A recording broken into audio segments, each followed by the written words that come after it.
নমস্কার। কবিগুরুর জন্মতিথিতে আমার একটি ছোট্ট নিবেদন। কৃপণ, কবিগুরু রবীন্দ্রনাথ ঠাকুর। আমি ভিক্ষা করে ফিরিতেছিলাম গ্রামের পথে পথে। তুমি তখন চলেছিলে তোমার স্বর্ণরথে। অপূর্ব এক স্বপ্ন সম লাগতেছিল চক্ষে মম। কি বিচিত্র শোভা তোমার, কি বিচিত্র সাজ। আমি মনে ভাবতেছিলেন, এ কোন মহারাজ। আজি শুভক্ষণে রাত পোহালো।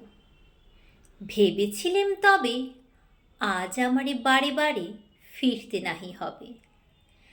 বাহির হতে নাহি হতে কাহার দেখা পেলেম পথে। চলিতে রথ ধনধান্য ছড়াবে দুই ধারে। মুঠা মুঠা কুড়িয়ে নেব, নেব ভারে ভারে। দেখি সহসা রথ থেমে গেল আমার কাছে এসে। আমার মুখপানে চেয়ে নামলে তুমি হেসে। দেখে মুখের প্রসন্নতা জুড়িয়ে গেল সকল ব্যথা। হেনকালে কিসের লাগি তুমি অকস্মাৎ। আমায় কিছু দাও গো বলে বাড়িয়ে দিলে হাত। মরি একই কথা রাজাধিরাজ, আমায় দাও গো কিছু। শুনি ক্ষণকালের তরে রইল মাথা নিচু। তোমার কি বা অভাব আছে ভিখারি ভিক্ষুকের কাছে। এ কেবল কৌতুকের বশে আমায় প্রবঞ্চনা।